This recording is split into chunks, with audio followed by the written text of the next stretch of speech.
Глава 1336. Таинственные молниеносные узоры. Ничего особенного. Я просто культивировал немного молнии, поэтому мне любопытно, что это за предмет. Хань Ли повернул в руках молниеносную ветвь и спокойно спросил: «За сколько ты хочешь продать это?» Когда старик услышал, что Хань Ли подумал о его покупке, старик был поражен и оценивающе посмотрел на Хань Ли. Он хрипло сказал: «Мне еще предстоит найти истинное применение этого материала, поэтому трудно оценить его стоимость, но это молниеносная древесина. Но что скажешь насчет этого? Недавно я хотел усовершенствовать таблетку небесной эссенции, но мне не хватает растения 5000-летнего возраста. Если ты сможешь дать мне это, материал твой. Конечно, я также не откажусь от высокоранговых духовных камней, если они у тебя есть. Как ты узнал, что у меня есть духовное растение?» Сердце Хань Ли дрогнуло, и выражение его лица за белым туманом стало мрачным. «Не нужно так удивляться», — тихо сказал старик, «я развил небольшую способность, которая дает мне необычайно острый нюх. Во время твоего обмена с демоном я уловил запах лекарственного аромата, исходящий из этой деревянной коробки. Он принадлежал лекарственной траве 3000-летнего возраста. Если ты можешь с такой легкостью отдать ей его, то, скорее всего, у тебя есть растение, которому 5000 лет». Хань Ли потерял дар речи. Он слышал, что великие техники буддийских сект способны укрепить 5 чувств культиваторов. В легендах говорилось о зрении, способном смотреть за 1000 километров, подобным его глазам духовного прозрения, о безупречном слухе и другим чувствам. Судя по словам старика, его способности, должно быть, достигли невероятного уровня, о которых говорилось в легендах. Осознав это, выражение лица Хань Ли смягчилось, и он медленно сказал: «Вот как. Раз уж ты упомянул об этом, у меня есть такая лекарственная трава. Посмотри, подходит ли она тебе». Хань Ли не собирался торговаться. Он поднял руку и во вспышке белого света бросил ему узкую деревянную коробку. Старик был удивлен. Он не думал, что Хань Ли действительно согласится на его условия. Он радостно взял коробку и бросил быстрый взгляд на нее, после чего открыл. «Неплохо, настоящая 5000-летняя духовная трава. Я могу использовать ее», — радостно сказал старик. Хань Ли улыбнулся, и его рука размылась, забирая ветку. Затем он попрощался с ним и удалился. Перед старыми хитрыми лисами, чем меньше сказано, тем лучше. Выйдя из зала, он продолжил гулять по рынку, но в итоге так и не нашел ничего подходящего. Через несколько часов он вернулся в огромную каменную пагоду. Войдя в уединенную комнату своего отряда, Хань Ли махнул рукой, ударив в дверь заклинанием. Он не хотел, чтобы его беспокоили. Но Хань Ли все еще чувствовал себя не в своей тарелке. Он поднял руку и выпустил несколько разноцветных полос света, которые исчезли в углах комнаты. Затем он сделал жест заклинания, и по стене появился белый барьер, световой барьер, полностью окутавший его от посторонних глаз. Только после этого Хань Ли сел на коврик для медитации и вытащил молниеносную ветвь длиной в полфута. Она была толщиной примерно с большой палец, но ее цвет был исключительно зеленым.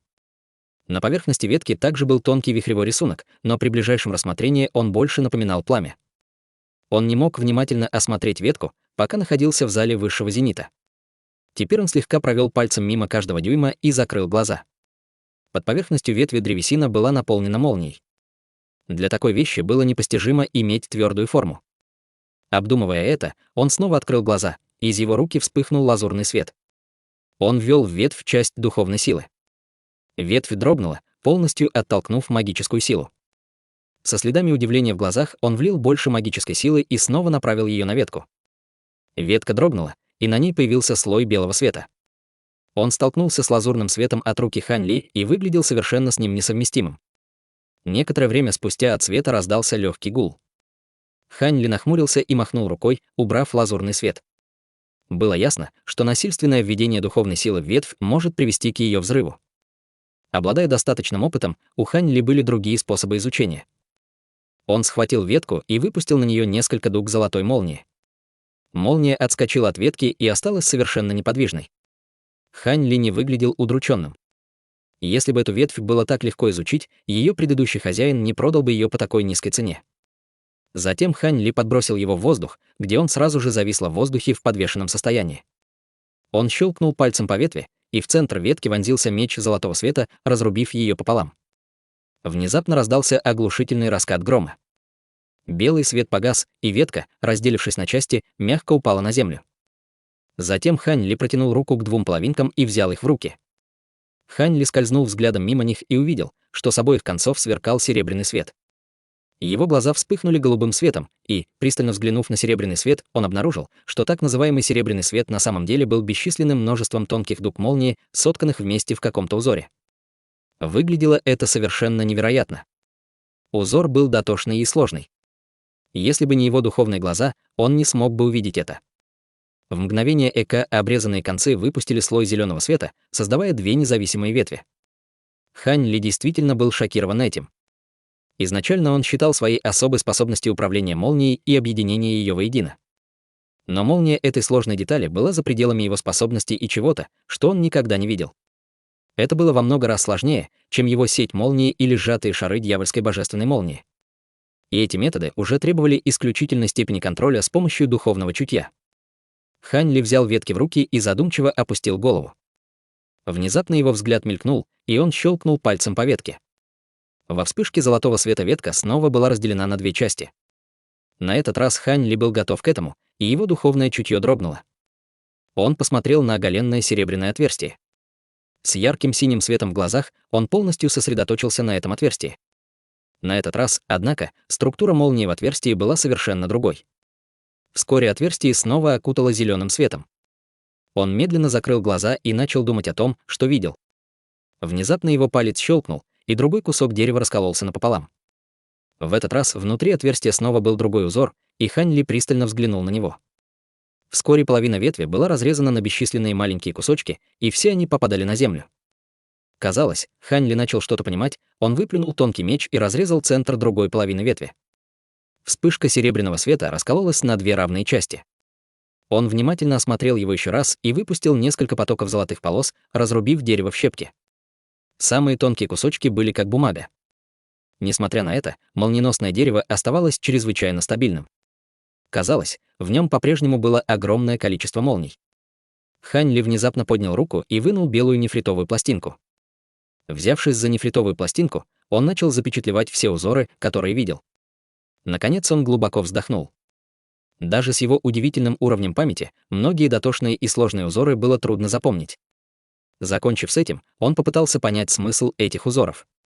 По какой-то причине, глядя на узоры молний, он почувствовал их, зная, что узоры связаны с образованием молнии. Он сидел целый день, не двигаясь, полностью погрузившись в узоры. Внезапно глаз Хань Ли дрогнул, и он щелкнул пальцем. Раздался раскат молнии, с кончиков пальцев вырвалась полоска золотых молний и сразу же рассыпалась на тысячи дуг. Произнеся заклинание, его пальцы начали скользить по воздуху. Дуги молнии замерли и внезапно соединились. Они начали сплетаться в странный узор, слегка напоминающий то, что Хань Ли видел в ветке. Как только она собиралась принять форму узора, она взорвалась. Сотканная молния исчезла, как фейерверк. Хань Ли глубоко вздохнул, не в силах скрыть следы разочарования в глазах, но его волнение не стихало. Он думал правильно. Золотая ткань молнии, которую он соткал с узорами молний, обладала смутной силой. Было обидно, что он допустил ошибку при плетении ткани, что привело к ее взрыву, прежде чем он смог ее исследовать. Хань Ли глубоко вздохнул и скрестил руки. Из его рук с грохотом вырвался плотный заряд золотой молнии. Он разразился бесчисленными тонкими дугами молнии и снова слился воедино. Теперь узоры появились в гораздо большем количестве.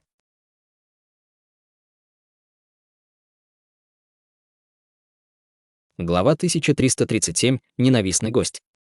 Под контролем духовного чутья Хань Ли нити молнии продолжали сплетаться в узоре, как на ветвях. Однако этот уровень контроля был чрезвычайно сложным.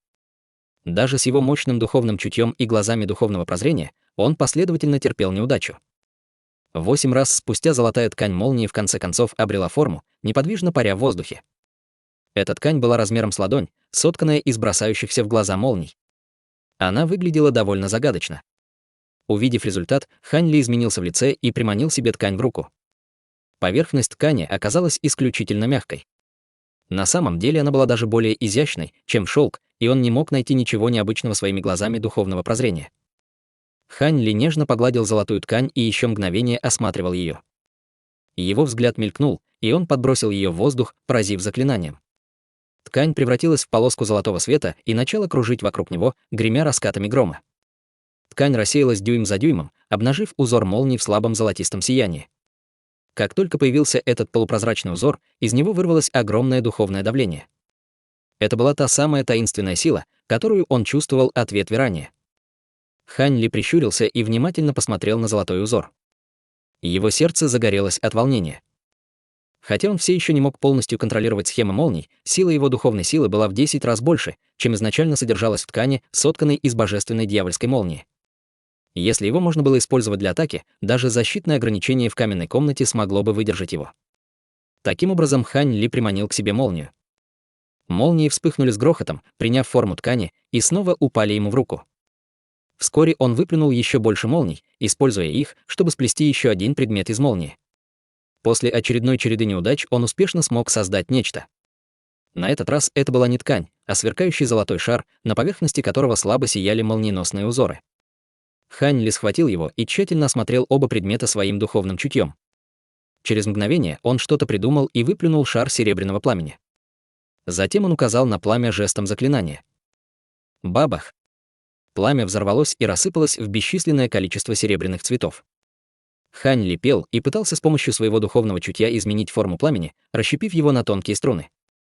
Однако в этот раз на полпути пламя вспыхнуло и превратилось в серебряный огненный шар.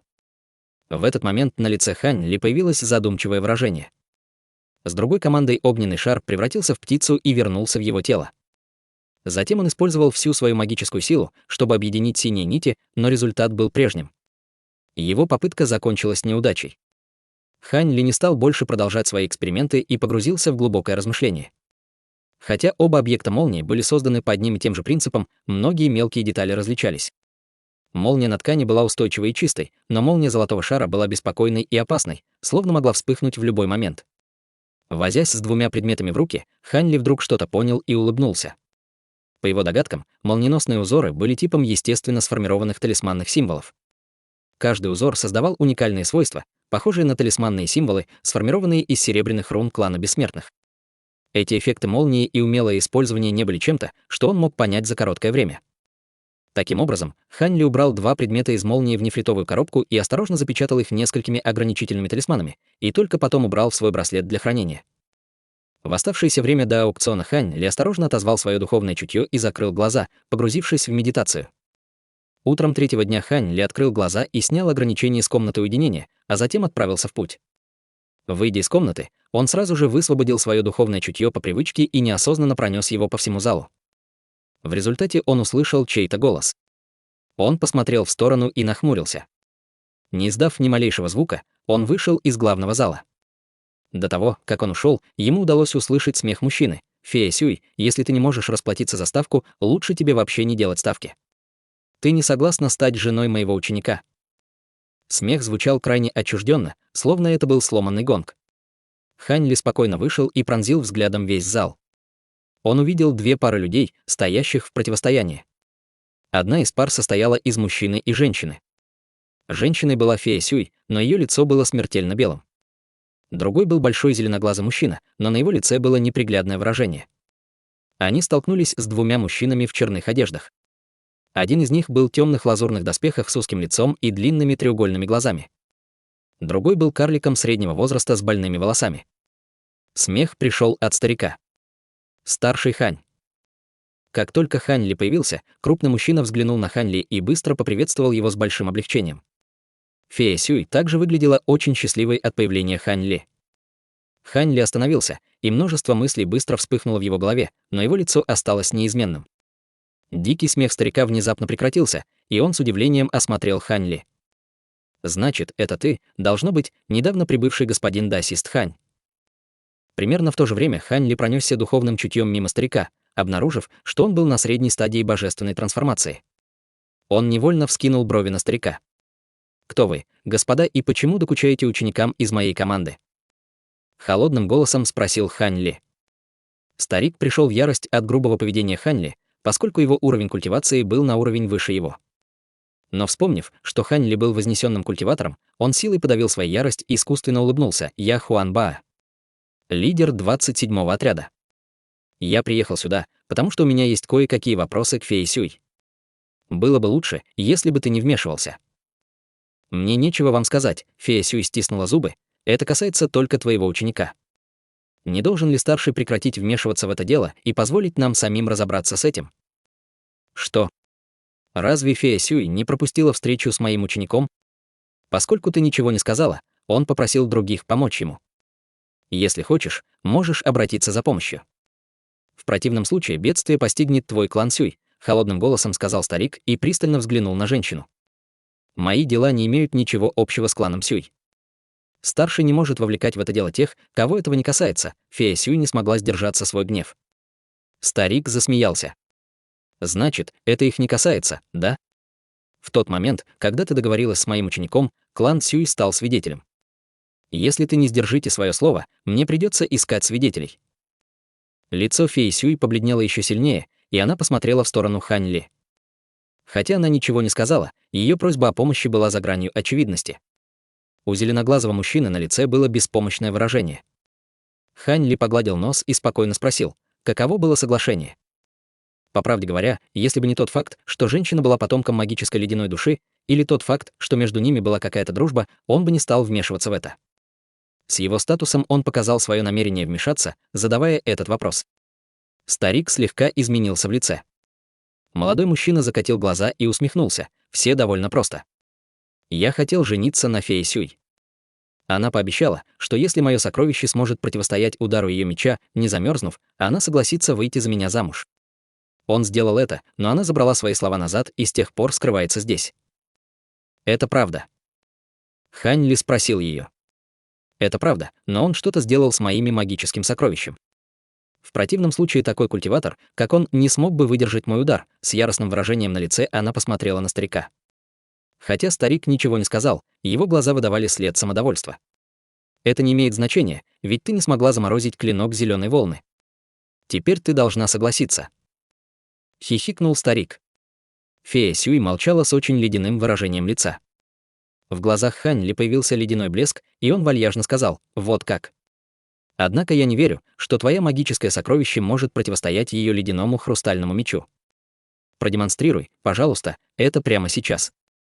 Если это правда, я закрою глаза на этот вопрос. Но если это не так, я попрошу вас двоих уйти. Это часть 56-го отделения, а не 7-го. Старший, я. Хорошо, тогда пусть будет так.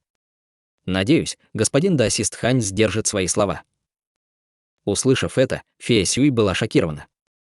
Она думала что-то сказать, но старик с радостью согласился. Поскольку Хань Ли был вознесенным культиватором, старик не хотел обижаться на этот инцидент. Его ученик тактично выплюнул зеленый летающий меч и, выпустив его перед собой со зловещей улыбкой на лице. Летающий меч засиял ослепительным светом. Оказалось, что выглядит он довольно внушительно. Хань Ли слегка прищурился, и из его глаз вспыхнул синий свет, с помощью которого он мог видеть сквозь поверхность меча. Этот так называемый клинок зеленой волны обладал двумя совершенно разными концентрациями духовной силы. Одна была слабой, а другая — невероятно сильным. Было ясно, что с этим сокровищем было что-то не так.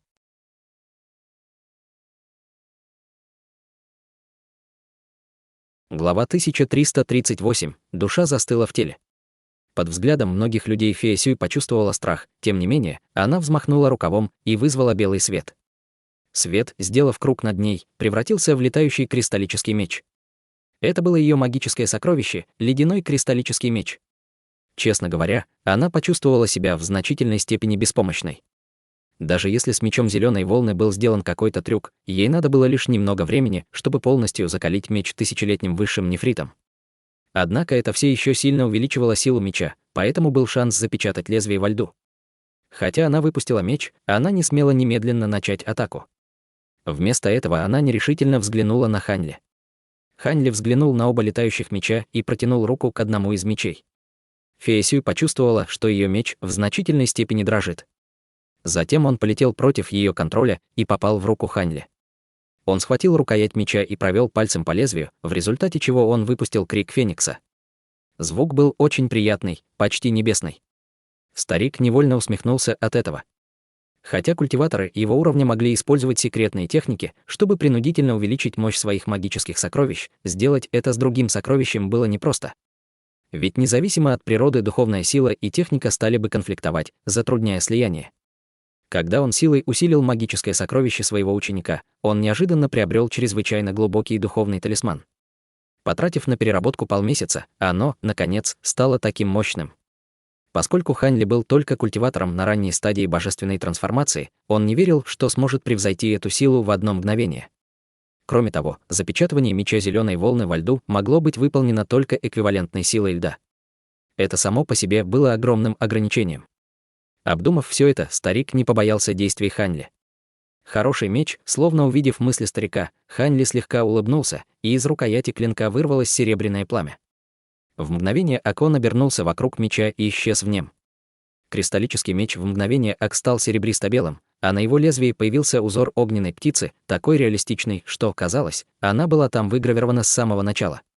Хань Ли с помощью своей силы ввел свое поглотившее дух пламя в ледяной кристаллический меч, вызвав это странное превращение. Поглотившее дух пламя обладало невероятной способностью поглощать духовную силу. Поскольку оно было сформировано из великой истинной иньской огненной эссенции и эссенции чистого солнца, оно могло переключаться между сильным холодом и теплом, позволяя с легкостью слиться с летающим мечом. Глаза старика на мгновение расширились, а затем сузились. Все остальные также были шокированы. Затем в порыве ветра Хань Ли отбросил летящий меч обратно в воздух. Фея Сюй быстро наложила на него заклинание с радостью на лице и быстро восстановила контроль. После этого она произнесла заклинание и щелкнула пальцами, ударяя им по мечу один за другим, полностью наполнив меч всей своей магической силой. После этого летающий меч несколько раз зазвенел и задрожал. Слой серебряного пламени появился на его поверхности и обернулся вокруг него, мгновенно превратив его в серебряную пламенную птицу длиной 3 метра. С появлением в зале огненной птицы температура во всем зале круто понизилась. На земле даже появился слой белой ледяной изморози. Фея Сюй тихо закричала, и пламенная птица дико взмахнула крыльями, превратившись в зеленый летающий меч. Видя, что ледяной меч был значительно усилен Хань Ли, в глазах ученика-старика появился след ужаса, но ему не оставалось ничего другого, кроме как, стиснув зубы, наложить печать заклинания на свое собственное магическое сокровище. Зеленый меч расплылся от яркого света. Он принял форму рогатого зеленого змея и яростно бросился вперед. Оглушительный взрыв сотряс воздух. Зеленый змей и птица серебряного пламени столкнулись, переплетаясь между собой. Затем птица открыла клюв и откусила половину тела змея одним махом. Ученик старика громко закричал и выплюнул глоток крови. Он был ошеломлен произошедшим. Внезапно огненная птица взорвалась, превратившись в серебряный ледяной туман, полностью окутавший поврежденного зеленого змея. Под светом серебряного света раздался громкий треск. В воздухе появился 30-метровый ледяной валун. Змей взвыл во льду и исчез, оставив только меч, сияющий тусклым светом. Незаметно для всех тонкая нить серебряного света, казалось, вырвалась из тумана, проникнув в клинок зеленой волны и тихо исчезнув внутри него. Затем произошло нечто неожиданное. Ученик явно находился в 60 метрах от своего магического сокровища, но в то же время его клинок застыл, и его тело упало на пол, словно он потерял сознание. Это была небесная способность огненного пламени. Даже культиваторы пространственного закаливания не могли защититься от этой способности, не говоря уже о магическом сокровище культиватора зарождающейся души. Даже если сокровище было дополнительно закалено, он все равно рухнул с одного удара. При виде этого фея Сюй в восторге махнула рукой. Серебряный ледяной туман снова сгустился в серебряный летающий меч и вернулся к ней. По пути шар серебряного пламени покинул меч и выстрелил в сторону Хань Ли, вскоре исчезнув в его теле. Тем временем старик Хуан Ба оправился от шока и пришел в ярость. Вскоре он появился рядом со своим учеником и быстро обнаружил слой иния на теле своего ученика. Его лицо было синим, словно он умер от обморожения. Душа в его теле замерзла. При виде этого на лице Хуан Ба отразился шок. Однако он был культиватором на стадии божественной трансформации. Он мгновенно взмахнул рукавом на огромный ледяной валун и выпустил полоску красного света. Бабах! Свет быстро обвился вокруг валуна, и облако пламени проникло в лед. Температура в зале резко поднялась, и лед мгновенно растаял, а зеленый летающий меч освободился и вернулся в тело хозяина. Хань Ли смотрел с равнодушным выражением лица. Чтобы скрыть истинные способности огненного духа, он уменьшил его силу и заставил лезвие ледяного кристаллического меча замерзнуть. В противном случае, с его способностями небесного пламени, его лед было бы не так просто растопить. Однако он выпустил немного силы, чтобы убедиться, что его после не станут беспокоить. Ранее он приказал частице, поглотившему дух пламени, проникнуть в летающий меч. Благодаря ментальной связи она проникла в тело ученика. Эта способность заморозить душу и воздействовать на тело была способностью, которую он научился использовать совсем недавно. Ранее он также исследовал соответствующую информацию об этом. Эта способность была довольно мощной, и ей можно было овладеть только с помощью нескольких легендарных ледяных огней. Таким образом, это было действительно довольно эффективно. Хань Ли стал загадочной фигурой в глазах старика. Старик быстро достал огненно-красную таблетку и положил ее в рот своему ученику. Синий цвет на глазах стал исчезать с лица ученика, и он, вздохнув, посмотрел на Хань Ли с колеблющимся выражением на лице. Подумав на мгновение, старик в конце концов поприветствовал Хань Ли с вынужденной улыбкой и сказал: «Способности брата Ханя довольно внушают страх. Я проиграл. Мой ученик забудет вопрос о браке. Я прощаюсь». Затем он вывел своего ученика из зала. Хань Ли ответил на приветствие, но больше ничего не сказал. Увидев, что старик с учеником удалились, выражение его лица изменилось. Прежде чем Фея Сюй смогла поблагодарить его, он холодно спросил, кто этот человек. Фея Сюй была поражена. Прежде чем она поняла значение слов Хань Ли, зеленоглазый мужчина поспешно объяснил: «Не волнуйтесь, старший Хань. Хуан Ба и его ученик пришли из небольшой секты, известной как Долина Зыбучих Песков. Это не какая-то древняя секта. Сам Хуан Ба является великим старейшиной секты». Вот как? Значит, мне не нужно беспокоиться о дальнейших неприятностях. Затем Хань Ли повернулся к ней и сказал: «Госпожа Сюй, я помогаю тебе первый и последний раз. Если у тебя возникнут проблемы, постарайся их решить самостоятельно». Сердце феи Сюй ушло в пятки от этого заявления, но она с уважением ответила: «Я понимаю. Большое спасибо за вашу помощь, старший. Я определенно не буду беспокоить вас в будущем». Хань Ли кивнул, а затем смело вышел из зала, улетел прочь. Когда зеленоглазый мужчина увидел, что Хань Ли ушел, он криво засмеялся и сказал: «Это серебряное пламя на самом деле обладало невероятной ледяной силой и смогло заморозить душу и войти в тело. Но оно не соответствует ни одному ледяному огню легенды. Госпожа Сюй, старший хан, кажется, присматривает за тобой. Ты знаешь, что это за пламя?» Фея Сюй вздохнула и сказала: «Старший Хань как-то связан с моим предком, но я впервые слышу об этом ледяном пламени. В патруле он поглотил целого зверя с этим пламенем. Наличие этой способности не так уж странно, но, похоже, он не любит, когда другие рассуждают о нем. Брату Чжоу лучше молчать об этом, иначе, услышав это, он изменился в лице и кивнул в знак согласия». В это время Хань Ли летел к рынку в виде полоски лазурного света. По его информации, аукцион должен начаться в полдень. Он прибыл как раз к этому времени.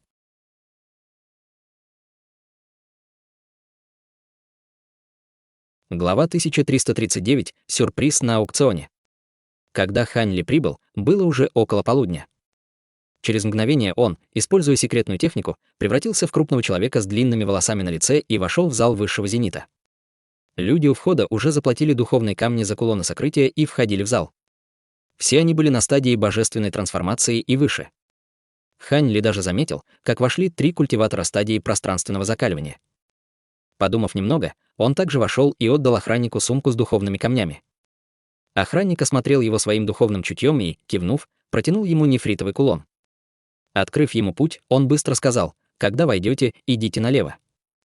Услышав это, Хань Ли был ошеломлен и нерешительно вошел. Войдя, он с удивлением обнаружил, что прямой проход, который он первоначально выбрал, теперь был исключительно искривлен и разделен посередине. Казалось, что зал высшего зенита был совершенно другим. Казалось, ограничения в зале тоже изменились. Однако Хань Ли сделал, как посоветовал охранник, и направился вниз по левой стороне. Вскоре он вошел в темный проход и исчез.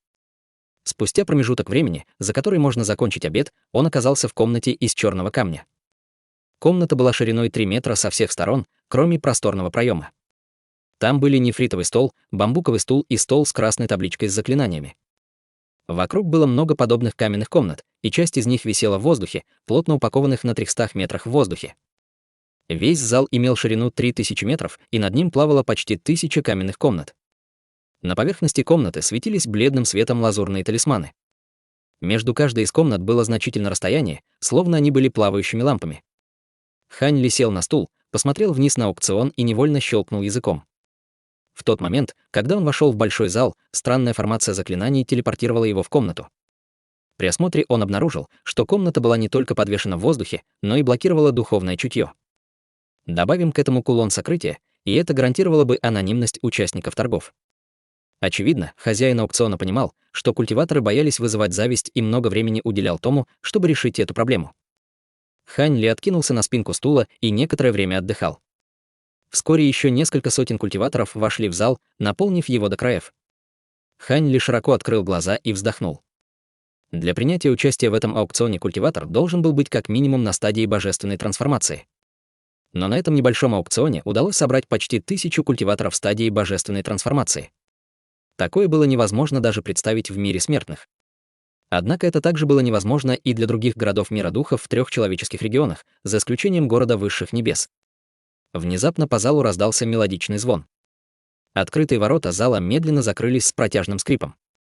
В тусклом зале стало совсем темно.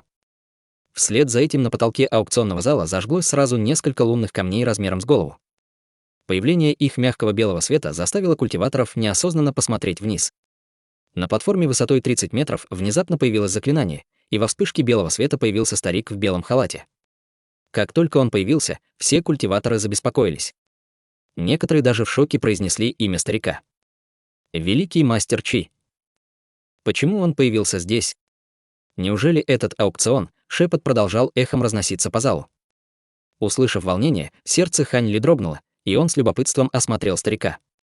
Он был только на средней стадии божественной трансформации, но его пригоршни серебристых волос и его дружелюбное лицо производили впечатление достойного культиватора.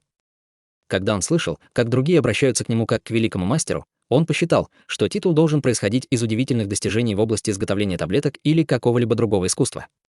Старик в белых одеждах кашлянул и сказал мягким голосом: «Кажется, мне не нужно представляться вам. Многие из вас знают меня. Обычно я не появляюсь на подобных мероприятиях, но на этом аукционе есть вещи, которые я лично оценивал. Кроме того, я очень заинтересовался этими предметами и взял на себя инициативу выступить в роли организатора аукциона. Похоже, ни у кого из вас нет возражений». Чила, должно быть, шутит. Мастер изготовления инструментов в качестве организатора аукциона — это именно то, чего мы хотели бы. Неплохо, неплохо. Личная оценка брата Чи не может быть неправильной. Нам будет легче. Со всех подвешенных в воздухе комнатах стали доноситься одобряющие возгласы. Хотя многие культиваторы ничего не сказали, они также не возражали. Оказалось, что старик в белом халате был довольно знаменит. Старик продолжил: «Чтобы все знали, что происходит, я дам вам предварительный просмотр того, что следует ожидать. Будет 3 предмета необычайной ценности. За последние несколько сотен лет они практически не встречались. Среди них предметы высшего ранга из пустыни и духовное сокровище ранга первозданных духовных сокровищ. Последний предмет — это целый набор искусств культивации, оставленный старшим на поздней стадии интеграции тела, который потряс мир как людей, так и демонов». Культиваторы были очень встревожены, словно не могли поверить в то, что только что услышали. В зале воцарилась тишина. Предмет из пустыни был не таким уже неизвестным, но духовное сокровище ранга первозданного духовного сокровища и набор искусств культивации культиватора стадии интеграции тела были невероятно редкими сокровищами. Если какой-либо из этих предметов появился снаружи, это бы вызвало за собой резню. Сердца всех присутствующих культиваторов забились быстрее, и атмосфера стала чрезвычайно серьезной. «Брат Чи, поскольку на аукционе есть такие важные вещи, почему об этом не сообщили, чтобы мы могли подготовить больше духовных камней? Почему это было скрыто?» В одной из каменных комнат раздался странный детский голос. Уже предвидя этот вопрос, старик улыбнулся и ответил: «Господин даосист, не волнуйтесь. Причина, по которой аукцион держался в секрете, заключается в том, что владельцем этих 3 сокровищ является одно и то же лицо, и он лично сделал этот запрос на аукцион. И я не знаю, почему он решил не афишировать это. Конечно, так новость об этом распространилась бы в короткие сроки, но также вы можете обменять эти сокровища на предметы эквивалентной стоимости. Цены на товары будут на 1/10 меньше стоимости, которую оценили 3 великих мастер и я, так что вы можете быть спокойны». Услышав его ответ, культиваторы почувствовали удивление. Чувствуя себя очень довольными, они больше не чувствовали необходимости задавать вопросы. Старик Чи, увидев, что возражений больше нет, и быстро объявил о начале торгов, хлопнув в ладоши. Более 10 разноцветных огней быстро вылетели на сцену. После того, как свет погас, за его спиной появились 10 красивых женщин в дворцовых одеждах. Каждая из них была на стадии формирования ядра и держала в руках коробку разного размера. Следуя соглашению, мы начнем аукцион с готовых товаров, а затем перейдем к материалам и секретной технике. Руководства к секретной технике будут выставлены на торги последними. В качестве первого предмета аукциона у нас есть 3 бутылки таблеток яркого сердца, лекарственные таблетки для культиваторов стадии божественной трансформации. Стартовая цена — 300 тысяч духовных камней, каждое поднятие ставки не менее, чем на 50 тысяч духовных камней. Старик в белом халате махнул рукой. Внезапно одна из женщин грациозно подошла к нему и подняла руку, открыв коробку, выпустив 3 маленькие нефритовые бутылки. Старик махнул рукой перед бутылками и вызвал одну в руку. Он умело открыл ее и наклонил, бросив в руку белую кристаллическую таблетку. Ее насыщенный лекарственный смысл сразу же рассеялся. Седовласый старик быстро схватил таблетку 2 пальцами и махнул ей в сторону культиваторов. В следующее мгновение произошло нечто немыслимое. Поверхность сияющей таблетки сразу же засветилась лазурно-красным светом, напоминая драгоценный камень. И воздух, наполненный ее лекарственным ароматом, стал в несколько раз сильнее. Я уже продемонстрировал вам характеристики таблетки яркого сердца. Уверен, что у вас больше нет сомнений. Вы можете начать торги. 350 тысяч. 400 тысяч. 450. Внезапно над платформой появился большой и маленький шарик фиолетового света. Он загорелся, демонстрируя количество духовных камней в текущей ставке и номер комнаты, в которой был заявитель. С начала аукциона цена выросла. Оказалось, что эти культиваторы стадии божественной трансформации не жалели свои духовные камни. Этого следовало ожидать. Хотя руководство к секретной технике было заманчивым, большинство культиваторов не могли надеяться выиграть время. Лучше было воспользоваться этой возможностью, чтобы захватить мелкие предметы, пока богатые культиваторы были отвлечены. После того, как Ханли вернется в свое жилище, он сможет изготовить чистую нефритовую таблетку, и ему не нужно будет делать ставки на аналогичные предметы. Он просто наблюдал за предложением, пока эти таблетки не были выкуплены за 600 тысяч духовных камней.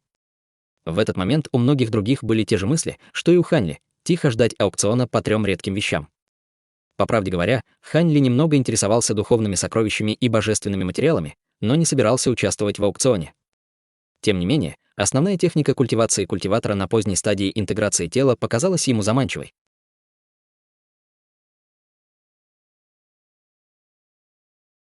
Глава 1340. Аукцион. Ханли культивировал свое искусство владения мечом лазурной эссенции до пика его потенциала. Хотя другие его способности были довольно мощными, после того, как он слился с горой божественного света, ее сила росла вместе с его уровнем культивации. Поглотивший пламя небесный дух также полагался на прогресс его тела, чтобы увеличить свою силу. Никто из них не оказывал ему никакой помощи в повышении уровня его культивации. Без подходящей техники для его культивации его тело наверняка взорвется от чрезмерной духовной ци, если он продолжит полагаться на таблетки. Теперь, когда Ханли хотел повысить свою культивацию, у него было 2 пути. Одним из них было то, что использовали обычные культивации. Найдите другой набор техник культивации, чтобы продолжить совершенствование. Однако неожиданный переход на незнакомое искусство культивации нес за собой определенные последствия. Кроме того, если он не будет осторожен, это приведет к конфликту с его оригинальным искусством культивации и даст меньше результатов, чем те усилия, которые он приложил к этому. Другой способ культивации заключался в том, чтобы продолжать усовершенствовать свое тело, но по этому пути редко шли обычные культиваторы. Для одновременной культивации магической силы и усовершенствования тела ему придется искать технику дьявольской секты или клана демонов, связанную с усовершенствованием тела. Техники как дьявольской секты, так и клана демонов не только укрепляли тело во время культивации, но также увеличивали магическую силу. Однако такие техники не только невероятно редко встречались, но и были невероятно сложными. Хотя некоторые человеческие культиваторы все же выбирали такой способ культивации, тех, кто преуспел, было немного. Изначально потенциал человеческого тела не мог сравниться с высшими демонами и кланом демонов. Как только человеческое тело развилось до определенной степени, оно не могло развиваться дальше, за исключением некоторых выдающихся личностей. Но когда двойная культивация достигала высочайшего уровня, человек не только будет обладать удивительной силой, но и его шансы пробиться через узкие места будут намного выше, чем у культиваторов его ранга. Из-за этого Ханли не знал, что выбрать. Он действительно обладал набором двойной культивации. Это небесное дьявольское искусство и техника священного происхождения. Ханли уже подтвердил, что эти 2 техники тесно связаны друг с другом и техникой яркого нефрита. Поскольку все 3 техники можно развивать отдельно и все они обладают своими собственными способностями, их можно рассматривать как набор навыков культивации, и их можно было культивировать последовательно. И если бы он культивировал их независимо друг от друга, у двух других техник не было хорошей базы для культивации, и отображенная сила представляла бы собой только 10-ую часть его потенциала. Но если бы он культивировал их вместе с самого начала и восстановил набор искусств двойной культивации, он бы смог полностью раскрыть их потенциал. Хотя эти техники произошли из чрезвычайно мощного дьявольского искусства, из мира истинных демонов, пройдя через руки как человеческих буддийских сект, так и сект дьявольского Да, а также клана демонов, они теперь стали совершенно другими. В культивации магической силы и тела использовалась не истинная дьявольская ци, а мирская ци.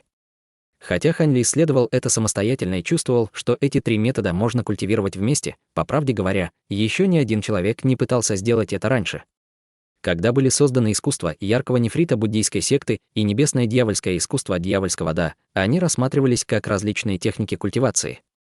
А техники священного происхождения — наследие, переданное королем демонов мира смертных. В нем отсутствовали две части, но они явно не были такими же, как в искусстве яркого нефрита и небесном дьявольском искусстве. Если бы он действительно культивировал их вместе, кто знает, с какими проблемами он может столкнуться. Тем не менее, несомненно, что пластина небесного происхождения была техникой двойной культивации, которая намного превосходила других. И мощь его тела после культивации техники яркого нефрита возросла до такой степени, что он мог использовать грубую силу для борьбы с культиваторами стадии зарождающейся души. И если бы он смог культивировать две другие техники, кто знает, какую силу он мог бы достичь. Культивации только магической силы или двойная культивация имели свои преимущества и недостатки. В первом случае прогресс шел быстрее, ее было легче культивировать, и этот способ был более надежным. Другой вид был трудным и рискованным, но он вел в невероятной силе. Это также увеличило бы его шансы на дальнейшую культивацию. В результате Хань Ли все еще оставался в нерешительности и еще не принял верного решения. Он всегда обращал внимание на обычные высокоранговые техники культивации, но никогда не встречал ничего подходящего на рынке. Это было не из-за того, что не продавались какие-либо высокоранговые искусства культивации стадии пространственного закаливания, а потому что после использования эссенций божественного света и огненного небесного духа он чувствовал, что обычные техники слишком слабые. Теперь, когда он услышал, что на аукционе был выставлен набор техник культиватора поздней стадии интеграции тела, его сердце замерло. Если бы искусство культивации оказалось подходящим для него, он отказался бы от шаткого пути двойной культивации. Пока Хань Ли с тревогой размышлял над этим, старик Чи продал с аукциона все лекарственные таблетки. Все они были проданы с аукциона по цене, в несколько раз превышающей их базовую цену. После того, как все лекарственные таблетки закончились, все культиваторши с коробками в руках подъехали к победителям конкурса и обменяли их на духовные камни. Большинство из них, в том числе таблетка яркого сердца, были полезны для культиваторов на ранней стадии божественной трансформации. Только две из них подходили для культиваторов на средней стадии божественной трансформации, в то время как ни одна из них не подходила для культиваторов поздней стадии. Это не было неожиданностью. Даже с плотностью духовной ци и обилием духовных растений в мире духов, только в пустыне можно было найти основные ингредиенты для таблеток на культиваторов стадии божественной трансформации. И если бы люди решили выращивать духовные растения, это бы заняло слишком много времени, да и выращивать их было бы слишком трудно. Таким образом, таблетки для культиваторов стадии божественной трансформации появлялись в продаже редко. Кроме того, успех изготовления подобных таблеток был невероятно низким. Даже если кому-то удастся создать таблетку для культиватора на поздней стадии божественной трансформации, он предпочтет оставить ее себе, а не продаст его с аукциона. Вот почему даже в городе высшего неба, где было много материалов для изготовления таблеток, таблетки даже для культиваторов на ранней стадии божественной трансформации были весьма редкими, не говоря уже о таблетках для средней стадии. Когда аукцион лекарств закончился, старик махнул рукой, и женщины позади него сразу же взяли другой набор коробок. Они открыли коробки, демонстрируя содержимое. Там тоже были таблетки и лекарства, но не для культивации. Это были противоядия и средства для заживления ран. Начался очередной раунд торгов. Культиваторы приняли эти таблетки не так радостно. Хотя все они были довольно редкими, цены на них были намного ниже, чем в предыдущем раунде. Культиваторам обычно не хватало таблеток для культивации, потому что вспомогательные таблетки изготавливались только в небольших количествах, поэтому на них никто особо не рассчитывал. После этого женщины достали из хранилища деревянные коробки с ограничительными талисманами. В этот момент атмосфера в зале накалилась. Сняв талисманы, женщины продемонстрировали сокровища сверкающего света. Чаще встречались магические клинки и сабли, но были также печати, медальоны, зеркало и другие высокоранговые древние сокровища более редких форм. Вскоре старик в белом халате протянул руку к одной из коробок и призвал в руку бронзовый талисман. После этого старик подбросил в воздух жетон и сделал жест заклинания. Сделав круг в воздухе, сокровище внезапно превратилось в 3 копии самого себя и выстрелило вверх. Затем они превратились в 3 питонов длиной 20 метров, одного лазурного, одного красного, одного белого, и все они свернулись в клубок, подвешенный в воздухе. Все они выглядели грозно. Старик Чи сказал серьезным тоном: «Талисман ядовитого питона». Основным материалом для его усовершенствования стали 3 древних зверя змеиного типа. Для атаки нужно контролировать воплощение их душ. Объединившись, они становятся на уровне 3 культиваторов зарождающейся души. Это можно считать редким сокровищем. Стартовая цена — 2 миллиона духовных камней. Поднимать ставку можно минимум на 100 тысяч. 2 миллиона. Хотя 3 помощника ранга зарождающейся души не так уж много в глазах культиватора стадии божественной трансформации, в критический момент их можно было использовать как неожиданный ход. 2 миллиона 200 тысяч. После недолгого молчания началась торги. 2 миллиона 300. Каждое из сокровищ было продано. После 2 раундов торгов на аукцион были выставлены духовные сокровища. Цены достигли вершины неверия. Несмотря на то, что они были только духовными сокровищами самого низкого ранга, культиваторы стадии пространственного закаливания продолжали бороться за них. Каждое духовное сокровище значительно увеличило бы их шансы на выживание в Великой Трибуляции. На прошлых аукционах лоты, вероятно, были бы на одном уровне с этими духовными сокровищами. Однако, было несколько культиваторов на стадии пространственной закалки, которые смотрели на это с безразличием. Они сохраняли свои заявки на последние 3 предмета. Хотя и духовное сокровище, и божественное духовное сокровище считались высокоранговыми, божественного духовное сокровище ранга первозданного духовного сокровища сильно различались в силе. Если бы у кого-то была возможность завладеть таким сокровищем, они не смогли бы легко отказаться от него. Все это время Хань Ли не участвовал ни в каких торгах и молчал в своей комнате. Затем пришло время выставить на аукцион редкие материалы и секретные техники. Хань Ли быстро обратил на них свое внимание с воодушевленным настроением. На торги сразу же был выставлен редкий предмет и редкое искусство культивации. И когда старик в белом халате произнес слова «флакон духовной крови истинной жабы», лицо Хань Ли вспыхнуло. Первоначально он думал сделать ставку на него, но когда седовласый старик сказал, что стартовая цена 1,5 миллиона духовных камней, рот Хань Ли дернулся. Эта стартовая цена была намного выше, чем у других материалов на аукционе. Прежде чем Хань Ли смог подумать о количестве духовных камней, которые можно предложить ради духовной жидкости, он внезапно услышал цену, которая заставила его сердце дрогнуть. 3 миллиона духовных камней. Раздался ленивый голос из дальнего угла зала. Другие культиваторы, желавшие предложить цену, замолчали, и он в шоке огляделся. Жаль, что они не смогли ничего увидеть из-за ограничений комнат. Духовная кровь истинной жабы была необходимым материалом для изготовления жидкости духовной жабы, но цена в 3 миллиона была выше верхней границы большинства участников торгов. На какое-то время в зале воцарилась гробовая тишина. Хань Ли напряженно нахмурился и посмотрел на аукционную сцену. Старик в белом халате держал бутылку с жидкостью с колеблющимся выражением лица.